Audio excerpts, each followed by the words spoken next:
1절에서 9절입니다. 에베소서 5장 1절에서 9절.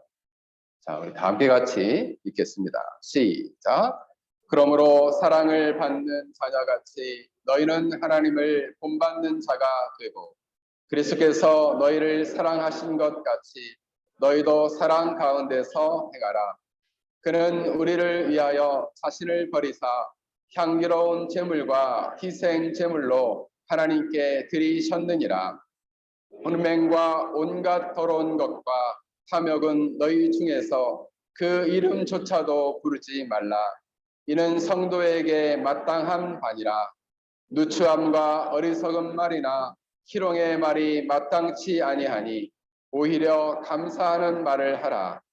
너희도 정녕 이것을 알거니와 음행을 하는 자나 더러운 자나 탐하는 자 곧 우상 숭배하는 자는 다 그리스도와 하나님의 나라에서 기업을 얻지 못하리니 누구든지 헛된 말로 너희를 속이지 못하게 하라.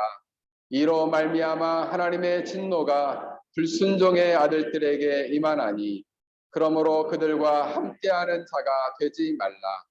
너희가 전에는 어둠이더니 이제는 주 안에서 빛이라. 빛의 자녀들처럼 행하라. 빛의 열매는 모든 착함과 의로움과 진실함에 있느니라. 아멘. 같이 기도하겠습니다. 하나님, 이 시간 저희들의 말씀을 듣겠습니다. 우리 어린 생명에서부터 작년에 이르기까지 이 진리의 말씀을 잘 깨닫고 이 진리의 말씀을 통한 저희들을 향한 하나님의 거룩한 뜻을 깨달아 착한 마음으로 순종케 하여 주시고 성령 하나님 이 시간 역사하여 주셔서 우리를 빛의 자녀로 변화시켜 주시고 빛된 자녀로서의 아름다운 열매를 맺어갈 수 있도록 축복하여 주시옵소서. 예수님의 이름으로 기도합니다. 아멘. 오늘 말씀의 제목은 빛의 자녀와 성령, 이런 주제를 가지고 말씀을 전하고자 합니다. 성령 시리즈 두 번째입니다.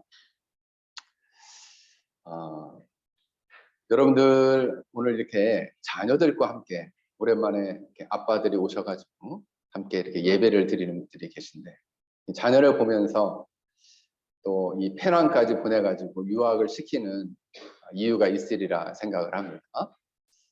그런데 여러분들은 이 자녀 한 사람 한 사람에 대한 그런 바라는 소망과 소원이 있으리라 생각을 합니다. 나의 자녀는 어떤 자녀가 되었으면 좋을까? 그렇죠? 어떤 자녀가 되었으면 좋겠어요? 우리 주영자매, 우리 하진이가 어떤 자녀가 되었으면 좋겠어요? 네, 갑자기 물어봐서 당황했죠? 네. 저희 아들이나 저희 딸은 저도 뭐 자녀들에게 바라는 소원이 있습니다.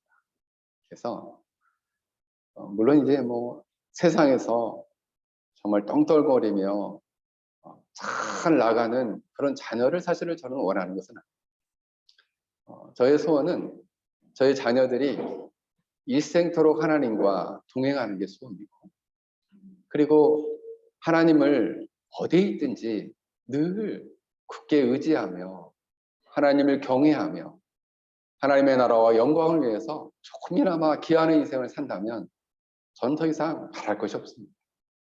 물론 조금 기여하는 거 말고 많이 기여하면 더 좋겠죠.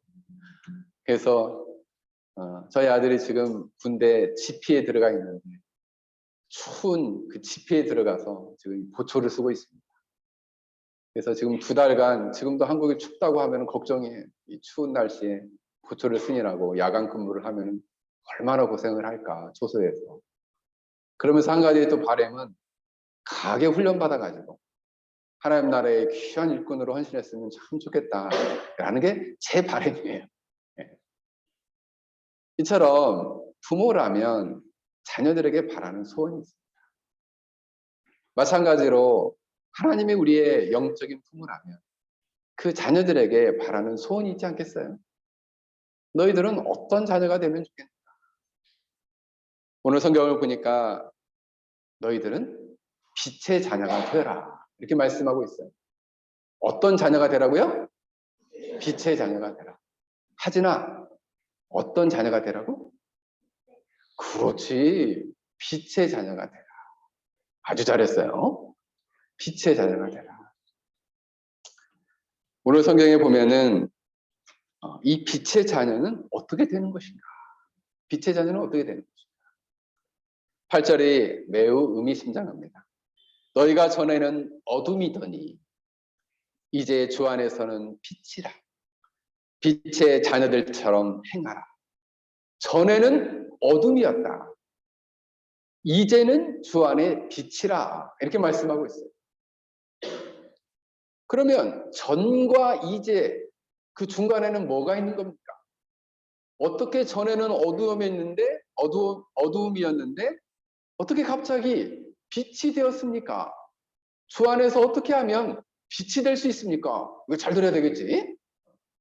어떻게 빛이 될 수 있겠는가? 어둠에 있는 이들이 예수 그리스도의 복음을 받아들임으로 말미암아 이제는 그들이 하나님의 자녀가 되고 밝은 빛 가운데 거하는 영원한 생명을 얻게 될 때 그들이 빛의 자녀가 되는 것입니다. 고린도후서 5장 10절 말씀입니다. 그런즉 누구든지 그리스도 안에 있으면 새로운 피조물이라. 이전 것은 지나갔으니 보라 새 것이 되었도다. 이번 주에 우리 성장만 공부하시는데 누구든지 그리스도 안에 있으면 새로운 피조물이라.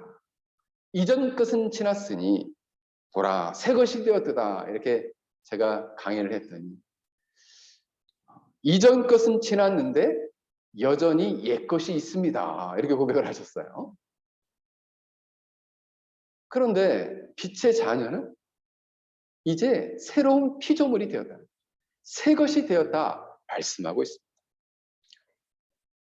이것이 교리적으로는 중생입니다. 질적으로 완전히 변화된 것. 질적으로 완전히 변화된 것. 이것이 바로 중생이다라는. 중생이라는 것은 두 번 태어나는 것을 말합니다. 한 번은 육적으로, 한 번은 영적으로 태어나는 것을 말합니다. 성령 하나님이 강하게 역사해서, 자 보세요. 좀 망가졌어요. 어떤 사람이 좀 망가졌어요. 그래서 그 망가진 것을 이렇게 고치는 것을 개선했다, 고쳤다 이렇게 말하는 거예요. 그래서 한 사람을 고쳐서 쓰는 것이 아니에요. 이것을 개선이라고 그래요. 개선. 고쳐서 쓴다. 근데 어둠에서 빛의 자녀가 되는 것은 고쳐서 쓰는 게 아니에요. 완전히 새롭게 창조하는 거예요. 그래서 영어로는 리제너레이션이라고 하고 리크리에이션이라고 해요. 그래서 중생이 리제너레이션이고 재창조가 리크리에이션. 완전히 새롭게 창조되는 거예요. 어둠에서 빛으로 완전히 변화되는 거예요. 완전히 변화. 나는 그래서 이것이 교리적으로 보면 본성 자체가 완전히 변화되는 것입니다. 이 안에는 두 가지가 있어요. 중생에는 항상. 그래서 기억을 하십시오. 자, 질문합니다. 이거 잘 들으세요. 우리 주일학교 학생들, 우리 중고등학생들 질문할 거예요. 두 가지가 있어요. 육적으로 태어나고 영원히 태어나면 두 가지가 생깁니다. 하나는 죄로부터 정결해지는 거예요. 죄로 말미암아 그 영혼이 더럽혀졌던 것이 깨끗하게 정결해지는 거예요. 또 하나는 뭐냐? 성령께서 그를 새롭게 하시는 거예요. 새롭게 그의 영혼을 창조하시는 거예요. 그래서 한편으로는 죄를 정결케 하고 한편으로는 성령 하나님으로 새롭게 하는 것. 이게 바로 뭐냐? 중생이라는 거예요. 자, 질문합니다. 중생에는 두 가지가 있어야 합니다. 그 두 가지가 뭘까요? 오, 그래. 지율이.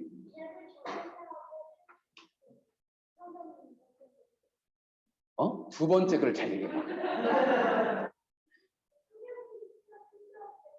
그렇지. 성령님이 새로 창조하셔서 새롭게 하는 거. 첫 번째가 죄로 죄로부터 정결케 되는 거예요. 이게 뭐라고요? 이게 뭐야? 자, 나 이거 대답해 볼 수 있다. 이게 뭐야? 이 두 가지가 뭐야? 자, 우리 하진이. 중생. 우리 하진이가 맞췄습니다. 우리 박수 한번 할까요? 잘 들었어. 중생이에요, 중생. 이거는 이 스님들이 막 목탁을 두르면서 이 중생들아 하는 그 중생이 아니에요. 그게 아니에요. 여기서 말하는 것은 두 번 태어났다. 두 번 태어났다. 한 번은 육적으로, 한 번은 영혼이 새롭게 태어납니다.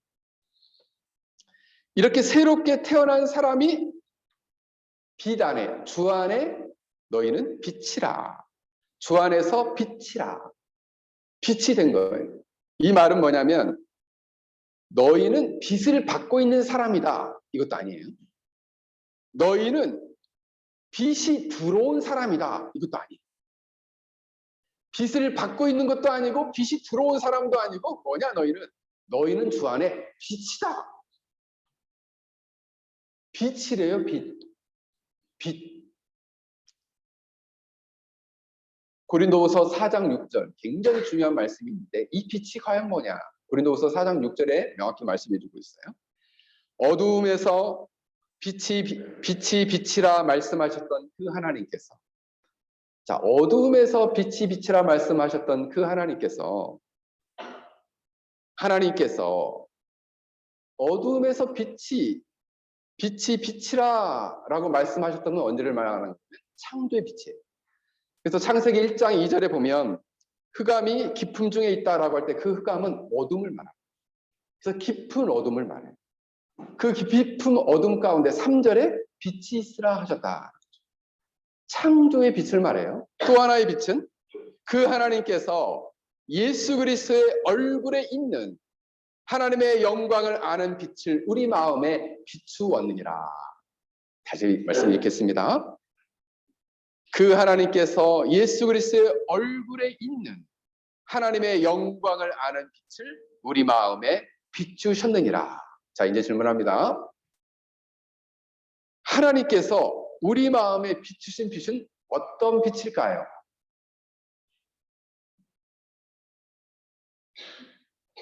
이제 금방 얘기했잖아요. 제가 두 번. 하나님. 창조의 빛. 이게 첫 번째 빛이에요. 두 번째 빛은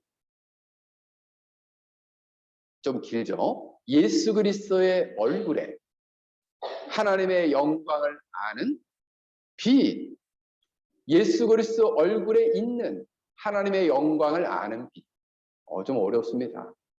이 말을 그냥 간단하게 말하면 구원의 빛이에요. 예수님을 통해 나타난 구원의 빛.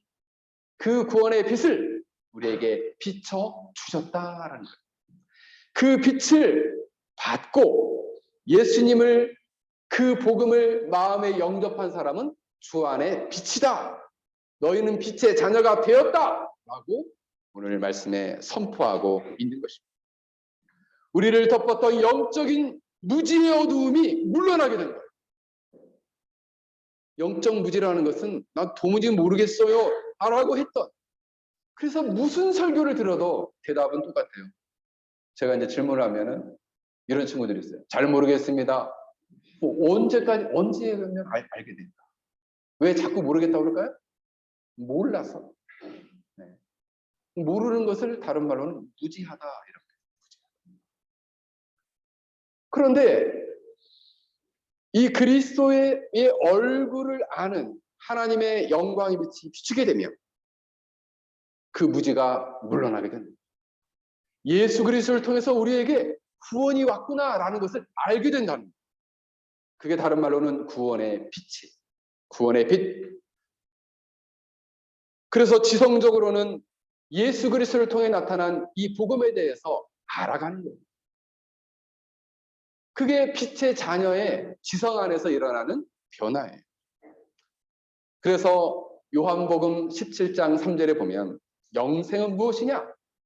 유일하신 참 하나님과 그 보내신 자이신 예수 그리스도를 아는 것이다. 이렇게 말씀하고 있어요. 그게 뭐라고요? 영생이다. 자, 영생은 뭐라고요? 두 가지를 알아야 된다고 말씀하고 있죠. 무엇을 알아야 될까요? 이제 금방 얘기했잖아요. 유일하신 참 하나님과 그가 보내신 자이신 예수 그리스도를 아는 것이 영생이다.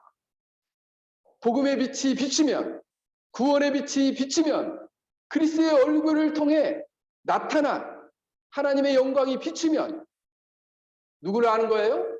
하나님을 알게 됩니다. 누구를 알게 되는 거예요? 예수 그리스도를 알게 되는 거예요. 하나님을 알게 되고 예수 그리스도를 알게 될 때 비로소 그가 빛의 자녀가 되는 것입니다. 그래서 성령 하나님께서는 놀랍게 이 복음의 빛을 조명해줘요. 이것을 교리적으로는 성령의 조명이라고 하는데, 성령께서 이 진리의 빛을 확 비춰줘요. 그래서 어둠이 확 물러가고 유일하신 참 하나님 예수님을 비로소 알게 돼요. 그냥 나 예전에 엄마 따라서 다녔더니 그냥 교회에서 예수님 얘기 많이 하더라. 교회 갔더니 성경에 나오는 재밌는 얘기 많이 해주더라. 그래서 막 다윗과 골리앗이 싸웠는데 다윗이 돌을 던졌더니 골리앗 이마에 맞아서 골리앗이 죽었다더라. 이런 얘기 우리 어릴 적에 많이 들었죠. 근데 정작 유일하신 참 하나님 예수 그리스도가 나에겐 누구냐? 나에게는 어떠한 분이 되시냐를 진지하게 고민해보지 않았다는 거예요. 그러나 성령 하나님께서 이 복음의 빛, 구원의 빛을 비추어 주시면 바로 예수님이 우리의 구원주이시고 하나님의 아들이심을 우리가 믿게 된다는 거예요. 우리를 구원하기 위해서 하나님께서 이 예수 그리스도를 보내신 것이 우리를 향한 하나님의 크신 사랑이라는 것을 비로소 알게 된다라는 사실. 고린도서 2장 10절에 보면 오직 하나님이 성령으로 이것을 우리에게 보이셨으니 성령은 모든 것 곧 하나님의 기쁜 것까지도 통달하게 하시느니라. 성령 하나님께서 우리 하나님에 대해서 알게 해주세요. 예수님에 대해서 알게 해주세요. 그럼 목사님, 저는 왜 모르는 건데요? 성령 하나님이 그 마음 안에 역사하지 않기 때문에, 그 성령 하나님이 그 영혼 안에 안 계시기 때문에 모르는 거예요. 성령 하나님이 안 계신 것은 그 사람이 비회심자, 아직 주님을 못 만났다는 것이고, 성령 하나님이 계심에도 불구하고 모르는 것은 그 사람이 현재적으로 심각하게 성령 하나님이 그 영혼 안에 계신 것을 소멸하고 있는 것이죠. 성령 하나님의 역사를 가로막는 그런 안타까운 영적 상태에 놓여 있다라고 말씀드릴 수 있습니다. 그러면 목사님, 이런 어둠 안에 있는 사람들은 성령께서 깨닫게 하시나요? 그렇습니다. 에베소 2장 1절 말씀처럼 저는 허물과 죄로 죽었던 죄인입니다 라고 깨닫게 됩니다. 유일하신 참 하나님과 예수 그리스도를 알 뿐만 아니라 자신이 하나님 앞에서 얼마나 멸망할 수밖에 없는 허물과 죄로 죽었던 죄인인지, 그런 큰 죄인인지를 그는 인식하게 된다는 거예요. 여러분, 왜 하나님께서 여러분들을 사랑하신 것이 정말 감격이 되지 않고 은혜가 되지 않을까요? 그 이유는 자신이 얼마나 하나님 앞에 멸망할 수밖에 없는 연약하고 더러운 죄인인지를 인식하지 못하기 때문에. 목사님, 저 어릴 적부터 엄마 손잡고 예수님 열심히 믿으면서 교회 다녔는데 제가 왜 죄인이에요? 라고 말할 수 있다는 거죠. 저에 대한 깊은 각성. 그래서 여러분, 자신을 희미하게 보는 가운데 성령 하나님께서 진리의 빛을 들어서 뚜렷하게 보여주는 것을 어려운 말로는 각성이라고 합니다. 각성. 죄에 대한 각성, 죄인됨을 깨닫는 것, 이것이 각성이에요. 성령께서 이 복음의 빛을 비출 때, 구원의 빛을 비출 때, 예수 그리스도의 얼굴을 아는 하나님의 영광의 빛이 비출 때 비로소 그가 깨닫게 된다는 거예요. 나는 하나님 앞에 큰 죄인입니다. 그럼에도 불구하고 하나님께서는 이 예수 그리스도를 이 땅에 보내주셔서 나의 죄를 대신하여 저 십자가에 죽게 하시고 부활하게 하셨습니다. 내가 죄를 회개할 때 내 죄를 용서해 주시고 예수님을 나의 구원주 하나님의 아들로 믿을 때 영원한 생명을 주시는 줄 제가 믿습니다라는 그 마음의 확신까지 도달하게 하시는 분이 누구냐? 성령 하나님이시다라는 사실. 그러면 정서적으로는 어떤 일이 일어나게 될까요? 마음 안에는 어떤 변화가 일어나게 될까요? 지성적으로는 깨닫게 됐죠. 하나님이 누구이신지, 예수 그리스도가 누구이신지, 내가 하나님 앞에 얼마나 큰 죄인인지를 깨닫게 하셨어요. 마음 안에서는 어떤 변화가 일어나게 될까요? 에스겔서 36장 25절에서 26절을 보면 맑은 물로 너희에게 뿌려서 너희로 정결케 하되 또 곧 너희가 모든 더러운 것에서와 모든 우상을 섬김에서 너희를 정결케 할 것이며 또 새 영을 너희 속에 두고 새 마음을 너희에게 주되 내 육신에서 굳은 마음을 제하고 부드러운 마음을 줄 것입니다. 먼저는 그 마음 안에 죄를 맑은 물과 같이 씻겨주시겠다. 누가? 성령. 뿐만 아니라 그 마음에 돌처럼 단단한 굳은 마음이 있다는 겁니다. 그 굳은 마음을 부드러운 마음으로 변화시켜줍니다. 마태복음 13장에 보면은 예수님께서 씨 뿌리는 비유를 말씀하시는데 복음이 이렇게 농부가 씨앗을 딱 뿌릴 때에 아주 딱딱한 돌과 같은 마음이 있어요. 그래서 아무리 복음의 씨앗을 뿌려도 뿌리를 내리지 못해요. 그런 마음이 어떤 마음이냐? 굳은 마음. 근데 말씀을 받고 그 영혼이 변화되고 지성적으로 하나님이 누구이신지 예수님이 누구인지 자기 자신이 누구인지를 깨닫고 아는 사람은 그 마음 안에 어떤 마음을 갖게 하시느냐? 부드러운 마음. 이게 원문에 보면 살코기 같은 마음. 살코기 같은 마음. 여러분 살 만져보세요. 어때요? 단단해요? 네, 저 운동 안 해가지고 부드러워요. 우리 제이슨처럼 운동을 열심히 하면 단단할 텐데.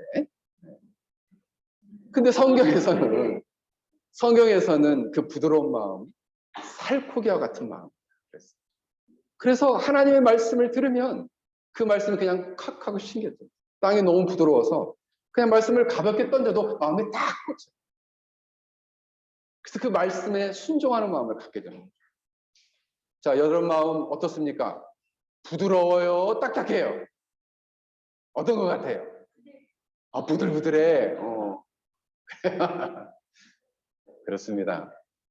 성령 하나님이 역사하면 그 마음 안에 이런 부드러운 역사가 일어나요. 빛의 자녀의 마음은 이런 부드러운 마음을 갖게 됩니다. 굳은 마음을 취하여 주는 거예요.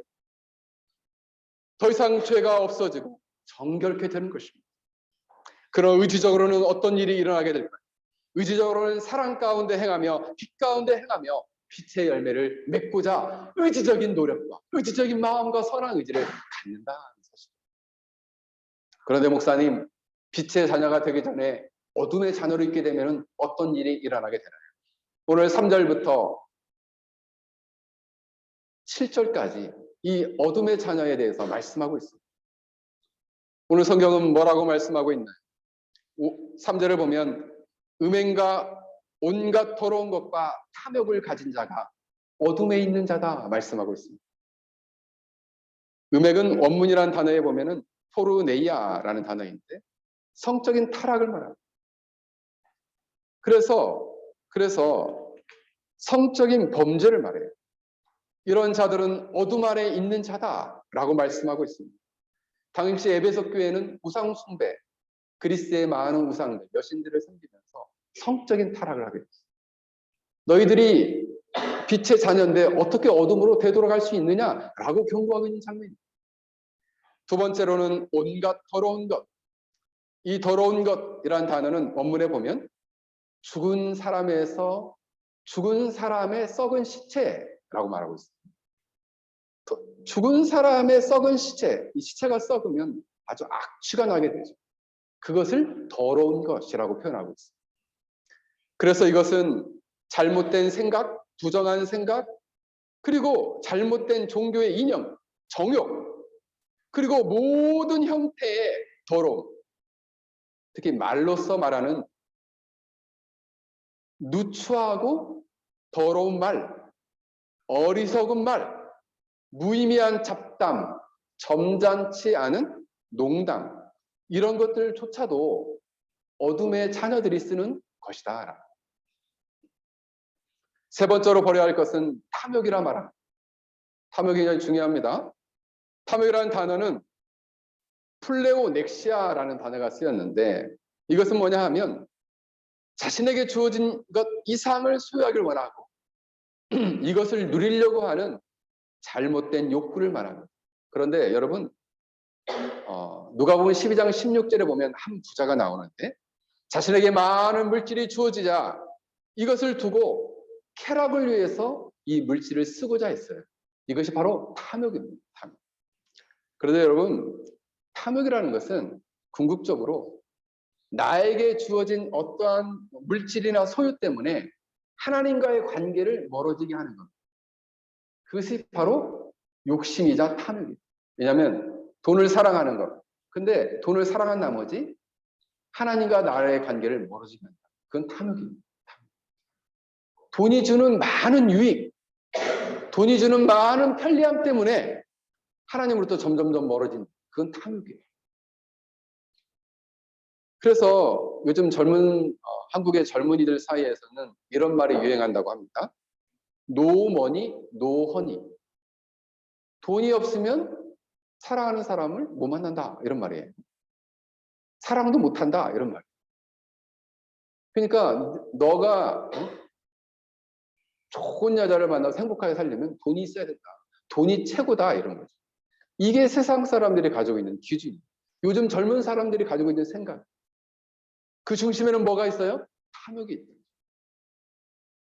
이것이 어둠에 있는 사람들의 특징이에요. 그래서 어둠에 있는 사람의 특징이 뭐라고요?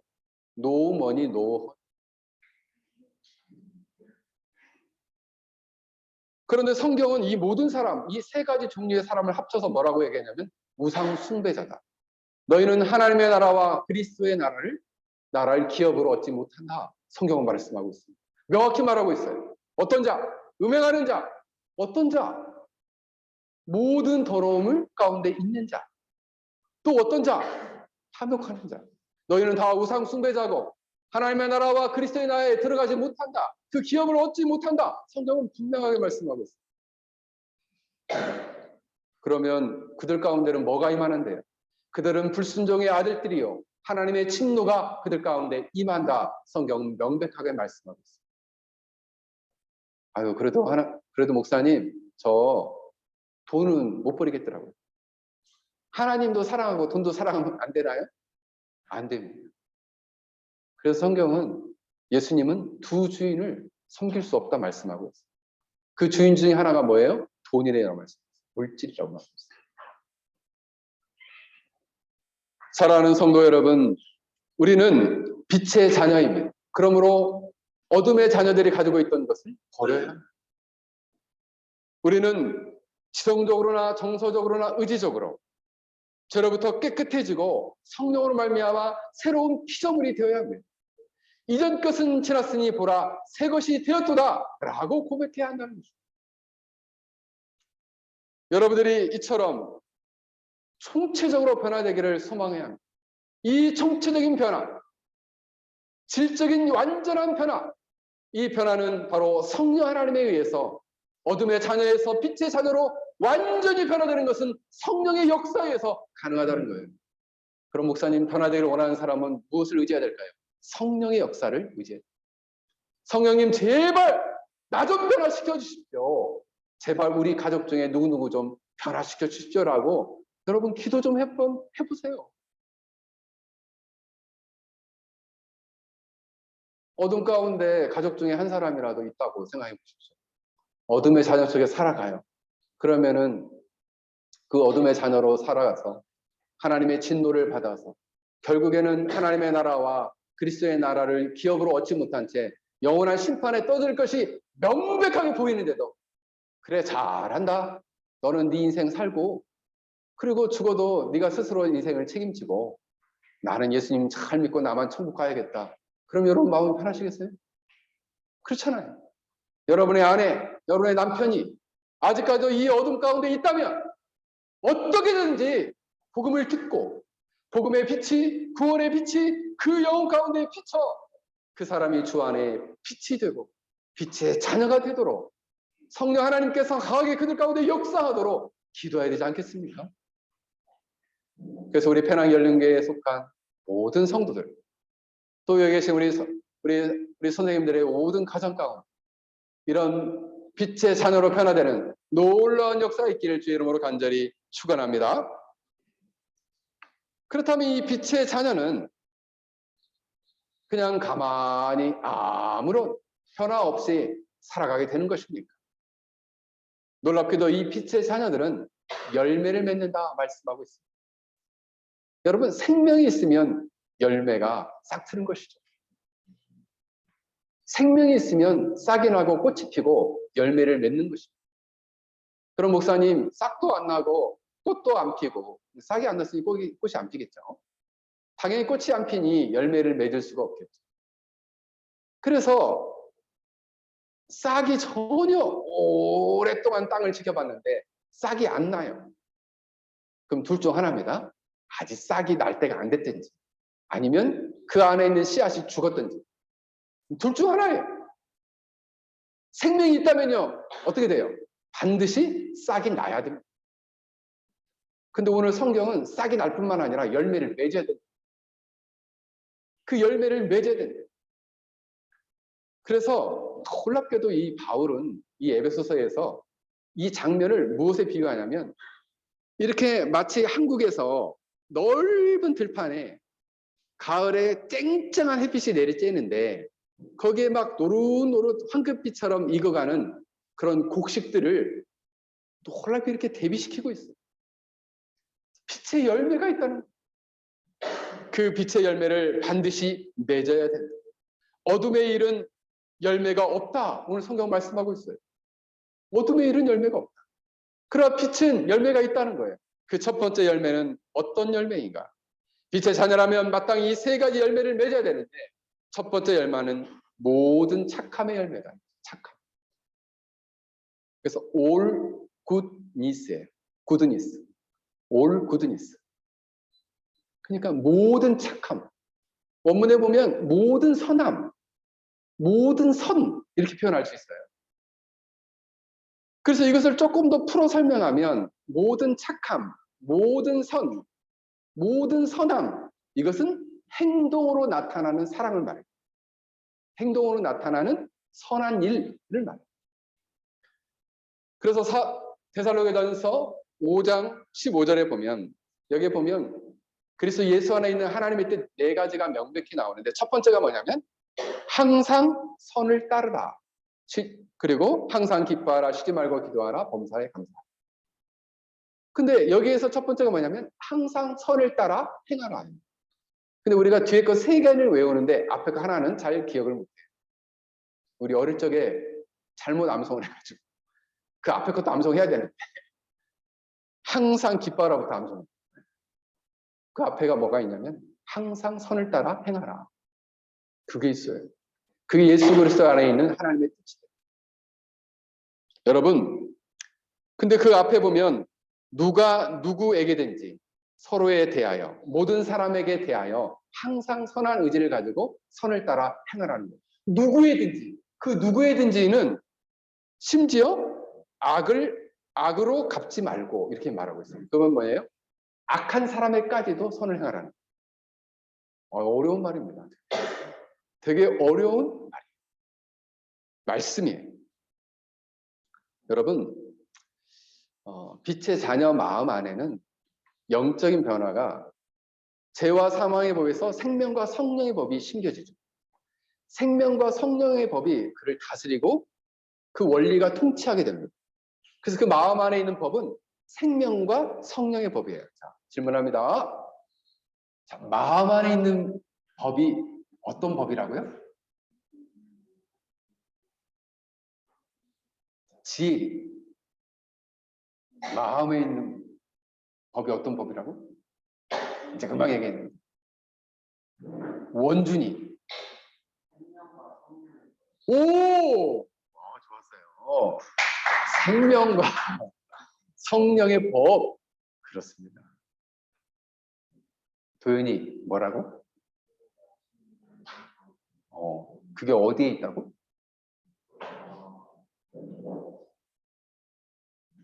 어디에 있어? 예수님 안에 있어? 마음 안에 있어. 마음 안에 있다는 거예요. 빛의 자녀의 마음 안에. 그래서 그 마음 안에는 어떤 마음이 생기냐면 하나님의 영광을 위해서 선한 의지를 가지고 항상 선을 따라 행하고자 하는 소원함을 갖게 되는 거예요.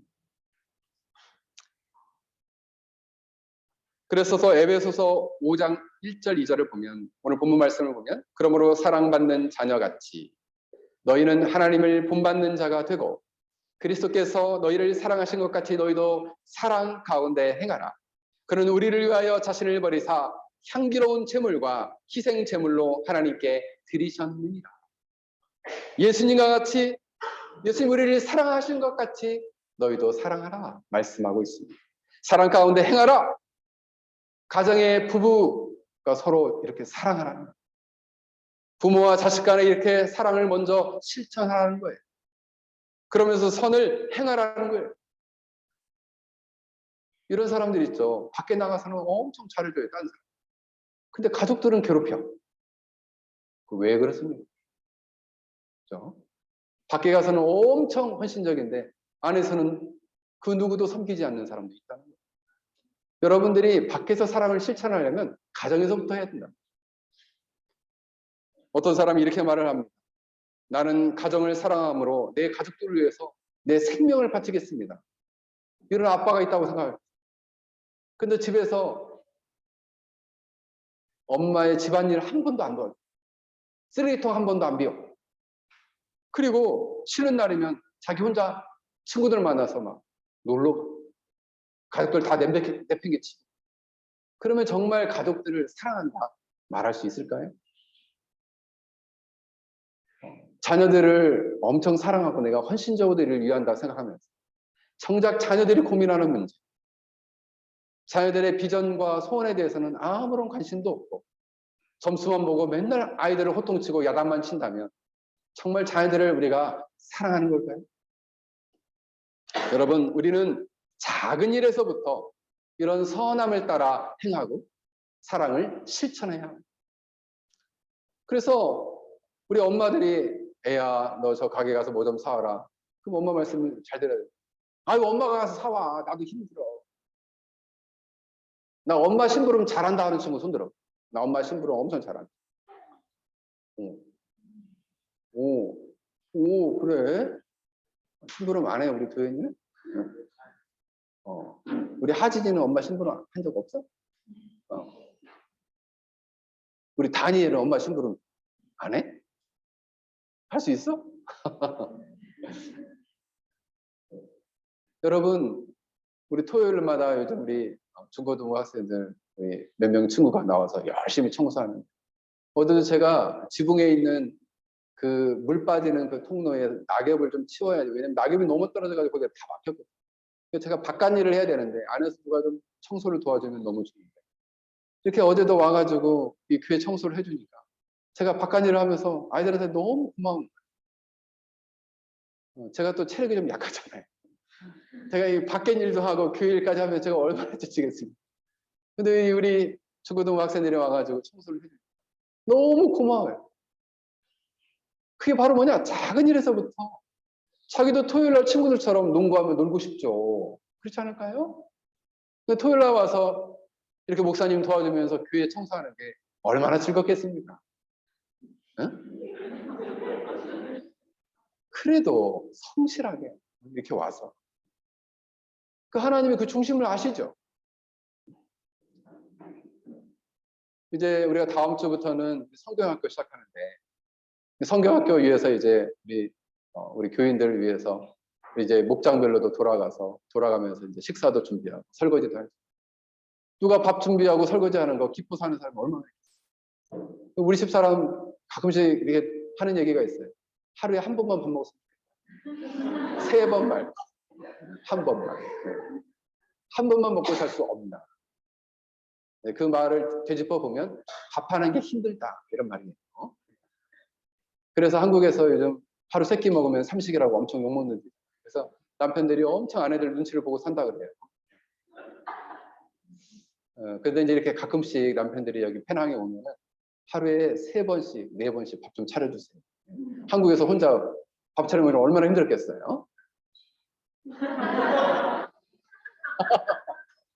네. 선한 마음을 가지고 먼저 섬겨야죠. 그렇죠? 섬겨야죠. 어떤 마음을 가질 때 섬길 수 있는 그런 마음, 주님의 마음을 가지고 섬기는. 그 마음을 잃어버리면 나는 이렇게 열심히 하는데 왜 저분은 하나도 일을 안 하지? 하면서 불평해. 하면서 즐겁지가 않아. 그렇게 하면 시험 들어요. 사랑하는 성도 여러분, 우리가 선을 행하는 것은 우리가 큰 일을 행하는 것이 아니에요. 작은 섬김. 작은 섬김. 남들이 좀 힘들어하는 거 내가 먼저 조금 더 섬기는 거예요. 그 빛의 자녀의 삶이 이러한 삶이 돼야. 두 번째 삶은 어떤 삶이냐? 두 번째 열매는 의로움이에요. 이 의로움의 단어는 디카이오 슈네라는 단어입니다. 이것은 하나님과 인간과의 올바른 관계를 뜻해요. 인간과 하나님과 올바른 관계를 맺기 위해서는 인간의 죄된 모습으로는 도대체 인간의 의로, 인간의 상대적인 의로는 하나님과의 올바른 관계를 맺을 수가 없어요. 그래서 인간이 예수 그리스도의 의를 믿음의 의로 받아들이게 됩니다. 자, 잘 들으세요. 예수 그리스도의 의를 믿음의 의로 받아들이고 죄의 옷을 벗고 예수 그리스도의 거룩한 의의 옷을 입게 될 때 하나님과의 올바른 관계의 의의 상태에 도달하게 됩니다. 하나님과의 올바른 관계의 상태에 도달하게 될 때 삶에 있어서 하나님의 말씀을 따라 믿음을 따라 행하는 올바른 의로운 삶을 살 수 있다는 거예요. 그럼 목사님, 의가 계속 이어지네요. 그렇습니다. 다시 설명을 합니다. 여기서 4가지 의를 말했어요. 4가지 의. 바로 예수 그리스도의 의를 믿음의 의로 받아들여서 2가지 얘기했습니다. 하나님과의 올바른 관계의 의의 상태에 도달하고 하나님과의 올바른 관계의 의의 상태에 도달한 채로 하나님의 말씀을 따라 믿음을 따라 삶은 올바른 의의 삶을 살게 된다는 거예요. 자, 의의 삶 4가지 내가 한번 이야기해 보겠다는 친구. 네. 쉽게 설명해줘. 알았어. 자, 첫 번째 의, 믿음의 의. 두 번째 의, 예수님의 의. 세 번째 의, 하나님과의 올바른 관계의 의. 네 번째 의, 삶의 올바른 의. 4개. 예수 그리스도의 의, 믿음으로서 말미암는 의, 하나님과의 올바른 관계로서의 의, 삶에 있어서의 올바른 말씀을 따라 행하는 의로운 삶으로서의 의. 자, 한번 이야기해보겠다는 친구. 자, 현진이. 자, 현진이.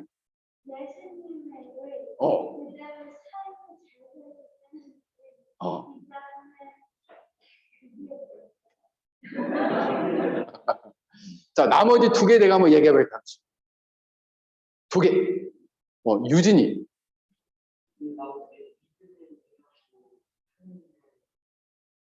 하나님과의 하나님과의 관계.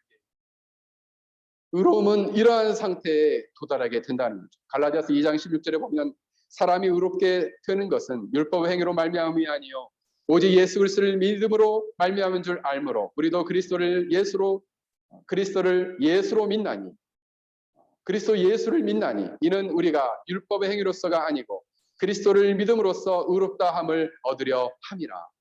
율법의 행위로서는 의롭다함을 얻을 육체가 없느니라.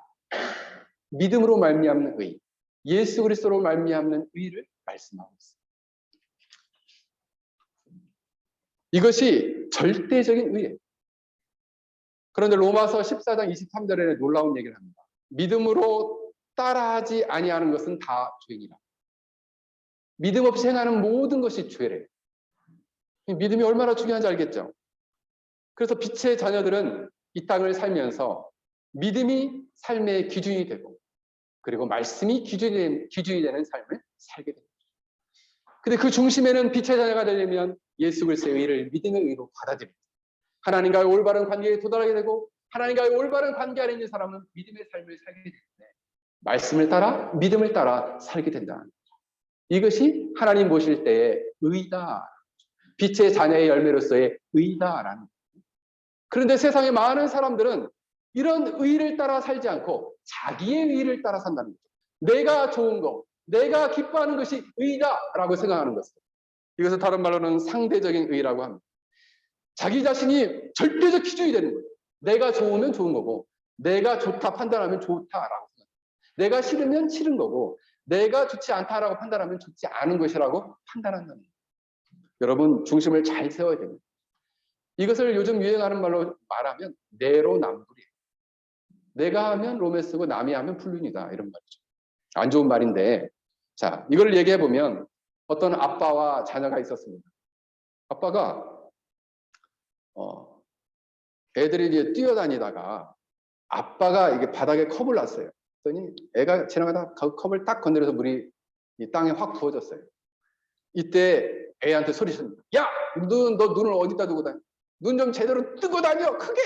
막 이렇게 이제 소리를 쳤어요. 그래서 화가 이제 잔뜩이 나가지고 애가 조심성 없다고 야단을 친 거죠. 근데 어느 날은 아이가 오렌지 주스를 마시다가 바닥에 또 컵을 뒀어요.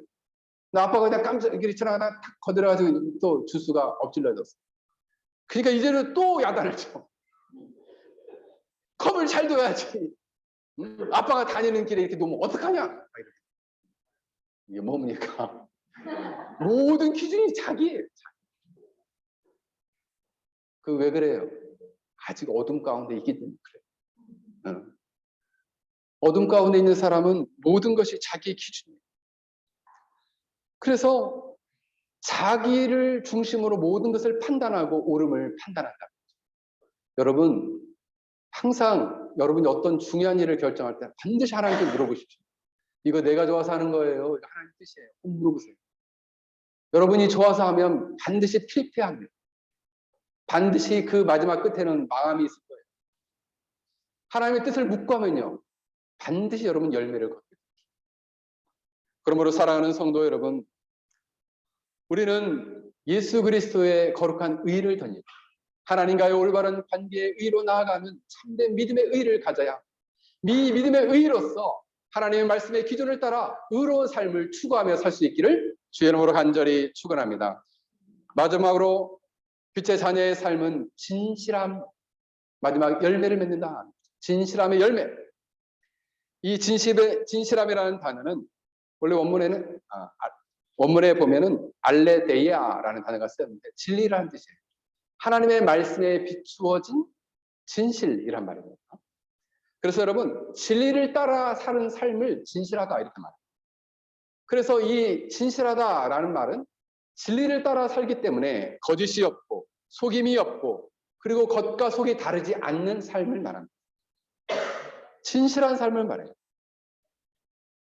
그래서 누가 보든 누가 있든 없든 누가 보든 보지 않든 상관없이 하나님 앞에서 하나님의 말씀을 따라 진실하게 살려고 부단히 애를 쓰는 사람이죠. 그런데 진실의 저 끝에 있는 자는 누구냐? 마귀예요. 마귀는 거짓의 아비입니다. 그래서 마귀를 따르는 자들은 다 거짓의 앞잡이고 그리고 거짓을 밥 먹듯 하게 됩니다. 그러나 하나님의 자녀는 진실함의 열매를 맺는다. 최근에 뉴질랜드에서 엄청나게 심각한 일이 일어났습니다. 뉴질랜드에 한국의 유명한 이단인 신천지가 진출해서 뉴질랜드 젊은 사람들을 전도하기 시작했는데 한국처럼 그렇게 전도하기 시작한 거예요. 사람들을 막 속여가지고. 그래가지고 뉴질랜드에 있는 사람들을 어떻게 전도하는가 봤더니 유사한 관심과 취미가 있는 동호회를 만들거나 또 직업이 비슷한 사람들을 만나서 모임을 만들고 이벤트를 만들어서 거기에서 막 전화번호를 막 딴다는 거예요.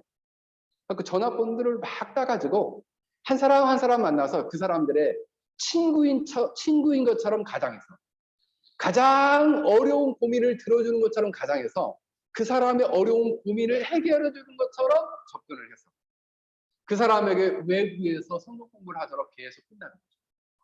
그리고 꼭 3개월에서 6개월이 지난 다음에 비로소 이만희가 성령님의 일을 하는 성령의 사자다라고 그때서 이야기합니다. 커밍아웃을 3개월에서 6개월 뒤에 비로소 우리 이제 신천지야라고 말합니다. 거짓말을 하는 거죠. 그래가지고 사회적인 문제가 됐어요. 심지어는 한인들도 전도하기 위해서 K마트에 아주 죽치고 있다는 거예요. K마트. 어디에서? 뉴질랜드에서. 여기에도 우리 K마트 있는데 여러분 조심해야 됩니다. 여기도 신천지가 있거든요. 그래서 여러분들의 친구인 것처럼 심지어는 이 한인들을 전도하기 위해서는 어떻게 전도하는가 봤더니 괜히 이제 학교에서도 부모를 이렇게 만난다는 거죠. 이거 어디서 오셨어요? 우리 아프리카에서 이사 왔습니다. 그러니까 아프리카에서 이사 왔으니까 뭐 많이 안 물어본다. 그래서 아프리카에서 이사 왔다 이렇게 얘기를 하고 나 교회를 찾고 있는데 어느 교회 좀 소개해 주십시오. 그래서 그 한인교회를 따라온다는 거예요. 그래서 그 한인교회에서 따라와가지고 그 사람의 고민과 어려움을 자꾸 들어주면서 마지막 석 달, 두 달이 지나면 꼭 뭘 얘기하느냐. 우리 어디에서 몇 사람이 모이는 진짜 좋은 모임이 있는데 거기 한번 가보지 않을래? 해서 거기에서 선거 공부를 시작합니다. 제가 우리 페랑 열린교회 성도들에게 권면합니다. 외부에서 성경 공부하는 모든 성경 공부를 금지합니다. 네. 그리고 어떤 세미나도 제 허락 없이 갈 수 없어요. 네. 목사님 독재입니까? 아니, 독재 아니에요. 제가 여러분들을 이단으로부터 보호하기 위함입니다. 네. 그게 신천지가 쓰는 방법이기 때문에. 그들은 거짓을 모략이라고 꾸며요. 우리가 모략을 썼다. 심지어는 뭐라고 얘기를 하냐면 기존의 교회는 다 사탄이 다스리는 교회 이렇게 얘기해요. 그래서 기존 교회를 가면 너는 사탄한테 들어가는 거야. 심지어 신천지를 떠나면 하나님의 저주가 임한다라고 가스라이팅을 한다는 거예요. 사랑하는 성도 여러분, 이렇게 거짓을 23년자들이 멀리 있는 것이 아닙니다. 태낭이라고 여러분 마음 놓으면 안 돼요. 이단들이 여러분 가까이에 있습니다. 거짓의 사자들이 가까이에 있어요.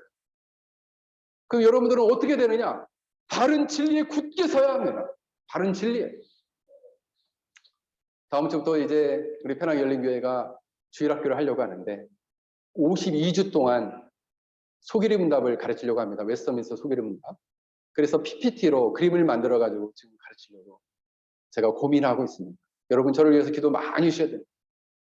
그래서 여러분 아이들 안에 이 교리의 말씀이 딱 세워지면 아무리 이단이 와서 불을 쪼아도 걔가 대학을 가서 기숙사에 있는데 이단이 와서 아무리 꼬드겨도 절대 넘어지지 않아요. 뭐가 서 있는 사람은? 교리가 세워진 사람. 그래서 여러분 기도 많이 해주세요. 우리 주일학교에 많은 영혼들 보내주세요. 주위에 갈 곳마다 유리하고 방황하는 양떼들이 있으면 정말 이 주일학교로 여러분 초대해 줄 수 있길 바랍니다. 왜요? 이 아이들의 교리가 세워질 뿐만 아니라 기독교 전체를 바라보는 기독교 세계관을 딱 세워줄 거예요. 그게 목표예요. 여러분들이 중심을 잘 잡고 계셔야 돼요. 그래서 이 아이들도 바른 진리와 성경의 진리 안에 굳게 서서 이 거짓을 분별하고 참된 진리가 무엇인지를 분별하는 빛의 자녀로서의 진실함의 열매를 맺을 수 있도록 여러분들이 기도해 줄 수 있길 바랍니다. 사랑하는 우리 페낭 열린교회 성도 여러분, 또 우리 여기 계신 우리 스님들의 가정 가운데 하나님께서 이처럼 빛의 자녀가 될 뿐만 아니라 빛의 아름다운 열매를 맺어서 하나님을 기쁘시게 하는 복된 인생을 살아갈 수 있길 주의 이름으로 간절히 축원합니다. 우리 함께 같이 기도하겠습니다. 오늘 말씀을 생각하며 함께 같이 기도하겠습니다. 이런 놀라운 은혜를 우리 각자에게 허락하여 주시도록 이 시간 함께 같이